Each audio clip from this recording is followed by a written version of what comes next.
Howdy folks, it's Diecast Buffet here again, and welcome back to Sprint Cars Road to Knoxville Career Mode Let's Play. So our car in the Modified Pro Dirt Series is, well, pretty much just dominant. Alamo is definitely the car to beat, but we definitely got to get Betsy going. As you can see, we kind of, well, did we max it out? Yeah, this thing's maxed out, so Betsy is completely maxed out, so there should be no problem for Gibson on the Betsy midget. But what we're gonna do is we're gonna let that run. But what I'm thinking for next season, we're gonna probably pull Gibson Farrelly. I'll call him Farrelly. We're gonna pull him from the driver's seat as he's only a 2-star. What we'll do, guys, and this is kind of ambitious, but I'm thinking, what if we started another modified team? Because we can get another modified car at 10 grand.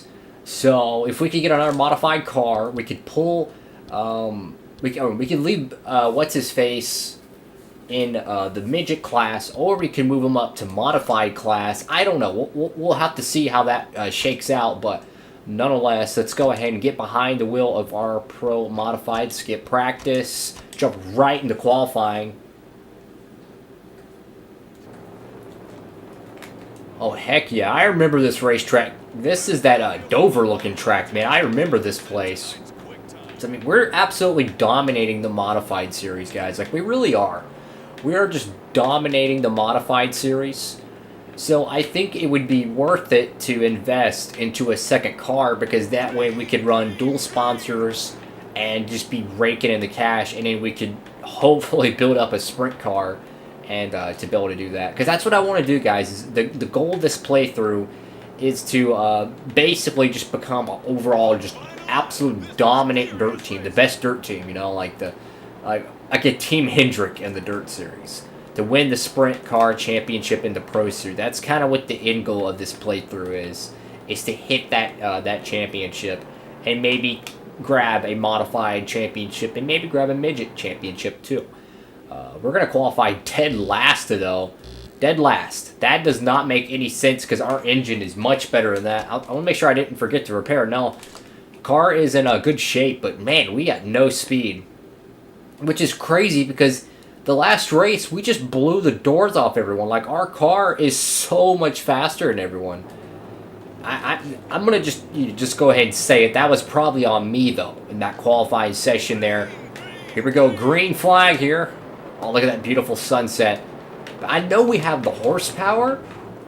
It's just, do we have, you know, the race trim speed? But you never know. These races are crazy in this game, especially in the modifieds. I mean, everyone's just beating and banging because they're big, bulky, almost like stock cars, essentially, just beating and banging. And sometimes I feel like the AI still thinks it's driving a midget class car, so they just slide up into everybody thinking they have more room, when in reality they don't. They have, you know, a modified that's like 3 times bigger. Whoa, get on the brakes there. Dude's definitely all over the racetrack here. We're going to kind of bump into him, but we're going to try and go ahead and get ourselves into the A main, so we don't have to put any more mileage on the engine. But that's definitely something I'm thinking of doing, because I don't want to fire Gibson. I don't want to fire him. I kind of want to keep him on our dirt team, because, you know, he's been there from the start. Even though he's not the best of racers, but we can still find a home for him. Okay. Whoa! So I'm thinking maybe pulling him to the I might just leave him in the midget series, or I might move him up to modifieds. I don't know. I'm trying to think of the best, you know, case scenario, because I'm kind of curious how he would do in the modifieds, because he has shown some speed in the midget class. But to be honest with you, if he can't win in a maxed out midget, he ain't gonna win jack in a maxed out modified. Okay, we're getting just, oh boy, this is bad turn. Whew. Okay, so let's just kind of settle in. Almost the end of this heat race. We are just struggling, like, flat out. I guess this is just not our style racetrack, maybe. I don't know. I remember doing better here than what we're doing now. in a worse race car, so something don't add up. Because this thing is maxed out, guys. Maxed out, no damage. We're going to come home 7th, and we're going to have to earn our way in, I believe. Yeah.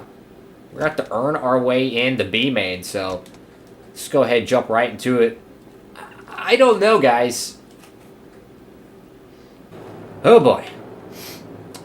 Let's go ahead and get this one started. Here we go, B main.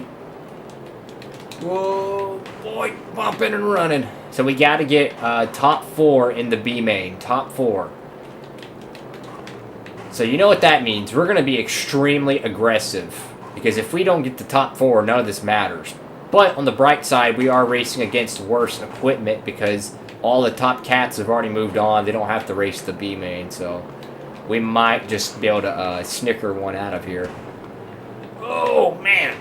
We are just tearing this thing up. It's a 20-lap event here, but I'm going to use everyone up, man. I don't care, you know. These guys, the odds of them winning tonight, the A main, is just, no. I'm going for it, you know.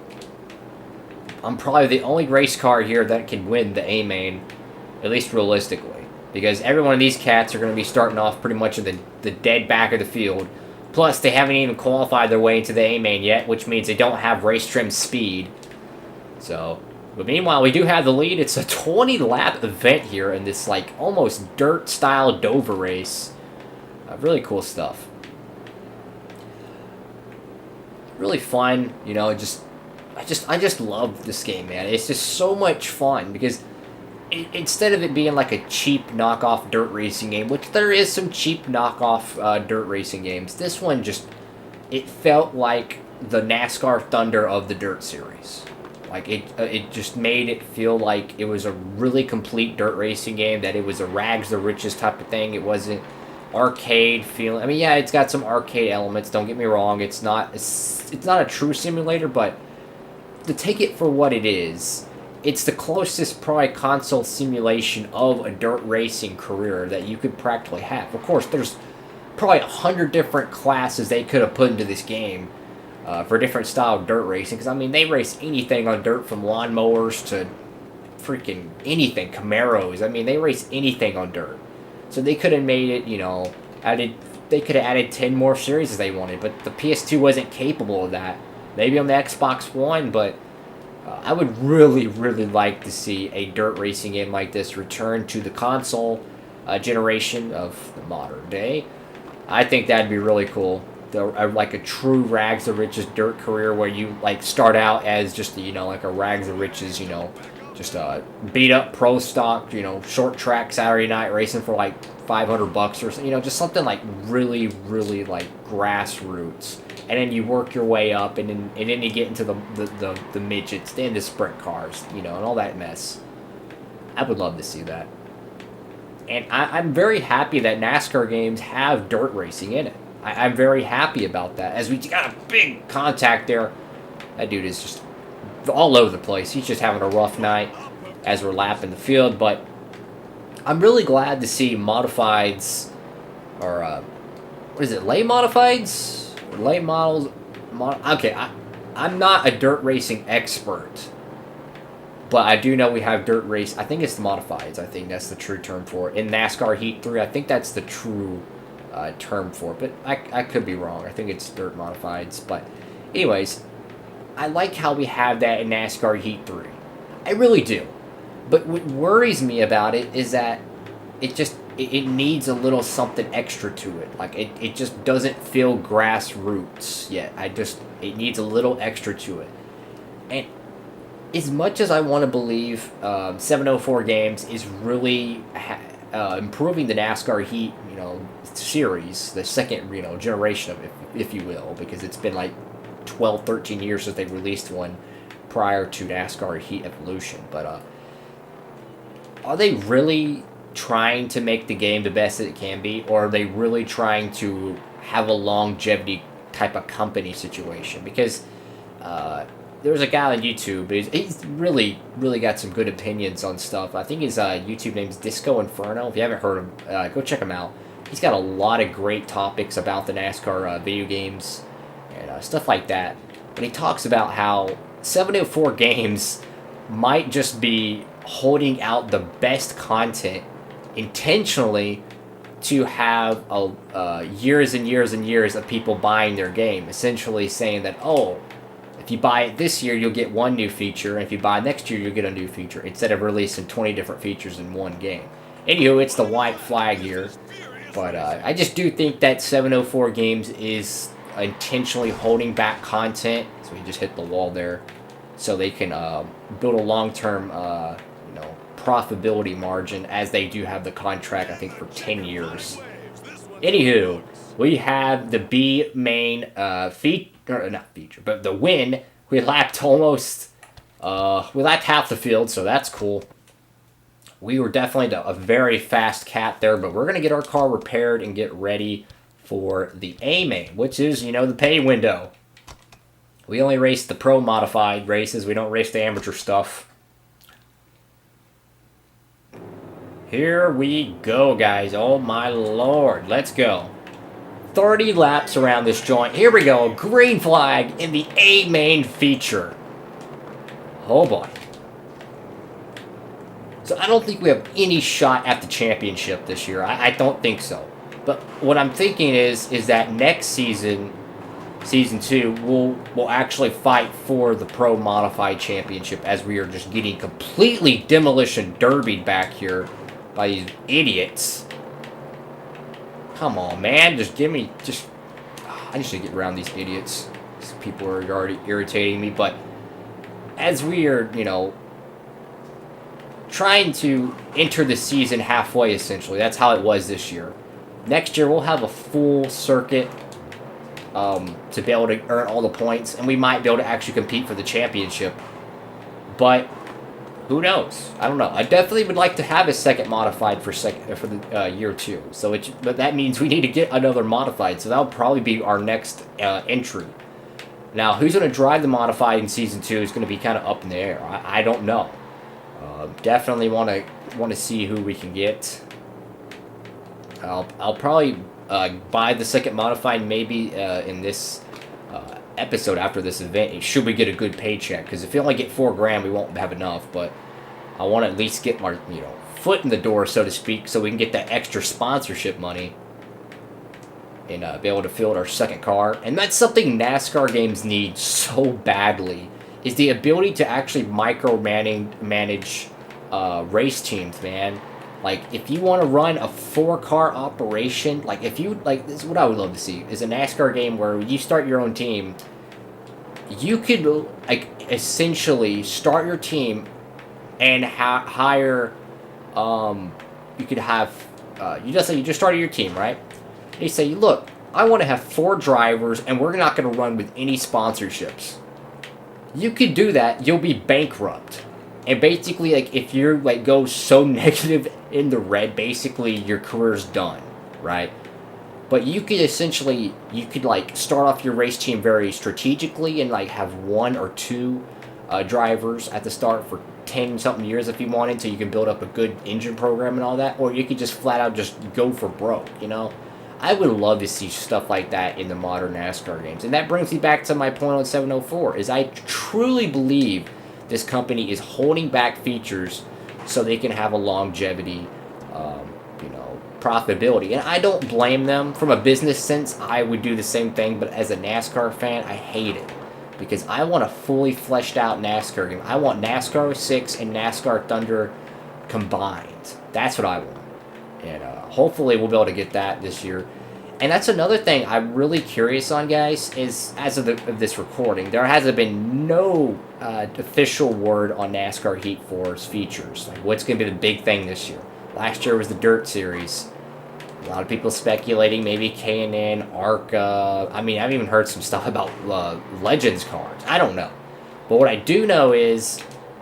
Oh, man, get really up the racetrack there. But what I do know is that I hope Heat 4 is a big improvement from Heat 3, because I do want to bring it to the channel. I really do. I want to try to record a Heat 4 career mode. But if it's, to be dead honest with you guys, if it's the same thing as last year, I might not even do it. But if it's they made a substantial improvement, I will. Like, my biggest pet peeve about NASCAR Heat 3, like, in terms of actually playing it, is the way the contracts work. Like, my God, I had to run 3 Truck Series seasons just to get into the Xfinity Series, as we're halfway here. 3 Truck Series seasons, finishing almost dead last every single event because I could not meet the expectations of a 2-star, 3-star team. Like, the expectations they want, like, if you have a 2-star team and you say, okay, or to get a 3-star team contract as you're driving a 2-star truck, the 3-star expects you to run average finish top 20 or whatever in the points. Well, your 2-star truck can't even make it to the top 25 positions every week. So you're essentially stuck in this bubble until after 3 years when you're running a series, the game basically gives you a free 5-star contract. I hate that so much. Instead of rewarding you for your actual on-track and performance, it's basically a set tier system. So you could theoretically go out there and win 10 races in a row and then sign your contract and then finish dead last everywhere else. Because you can sign your contract every 4 races, I think. So if you're like in the top 10 in points, you can sign your contract with GMS and then just park the rest of the season, and you're going to be driving for the best truck team in the Chevrolet brand. It's really stupid. Meanwhile, lap 21 out of 30 here. It is heating up, guys. It is heating up. Leader's having a little bit of trouble with some lap traffic. Meanwhile, we're just outside the top 5. If we can get the top 5, that'd be a great paycheck for the race team, and we might be able to start our second modified entry. But man, we got less than 10 laps to do it. Oh, big bump there, man. Car's beat up, but we can use it up even more because it's not severely beat up. But you know me, guys. I'm aggressive when it comes to racing on these games. I'm aggressive. I go for it. I don't hold it back. Right there, top 5, right there. He's going to come underneath. Oh, God bless. This lap traffic's really coming to play here tonight. The top 5 is what I'm really shooting for. Like, to be dead honest, that's what I'm really shooting for. Slide jump. Come on, come on, come on. Move him. There we go. There we go. Good job. So we're up to 5th place now. I don't think we're going to get the top 3, but maybe we could sniff 4th. I don't know. We still got a long ways to go. Lap traffic is affecting the overall speed, but all it takes is one bad wreck. That's all it takes, because they're getting too close, and the AI, when they wash up, they bump into another car, and when they're sliding, they get hit, and they just spin out. We've seen that in that one race where I was, like, just constantly around people. It was just crazy. It was a wreck fest, and somehow it was, like, 2 to go. Caution came out as soon as I took the lead, and then I was able to somehow win our first pro modified feature. It was really freaking cool as we're just crashing into the wall. The dude's lap down, so I'm not worried about him, but we're coming down to the end here, guys. Lap 29, white flag next time around, and oh my God, man, we are just getting all over this guy's modified here. Right there's 4th place. I don't want to use up this guy too much, but I am. I don't think we can catch 4th, guys. I really don't. Whoa, man, we gained a bunch in that corner. The high entry really helped. And we're going to come home 5th tonight. A hard-fought 5th place finish. I mean, we had to race the B main, and we had to earn it. We won it. It's okay, though. We got ourselves a top 5 finish. I will take that. I will. And a 7,000 total from that. That's pretty darn good right there. So that is really cool. Good finish for the race team. Okay, so let's go ahead and buy our next car, and then we'll get that set up. So what we're going to do is going to buy our second modified, so Dominator. We're going to, if we can, I'm going to make it the same paint scheme, because that's kind of like our, that's our trademark right there, Lightning. Dominator, so that's the biggest, baddest modified you can get. You know, it's expensive, but I want it. So this will practically break the bank Lightning. We'll go ahead and do that. So we'll buy that modified. Of course, I want it automatic. Let me come up with a name for this.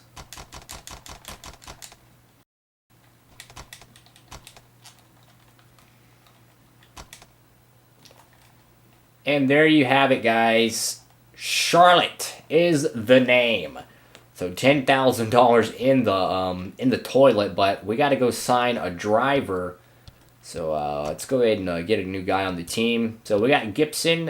He's gonna still be our modified driver, or not modified. Excuse me, midget driver. We got to get a modified guy. So who are we going to hire? Let's see. See, looking at the budget right now, that's what I'm kind of focusing on. I'm thinking, we can afford the $700 driver. You know what I'm saying?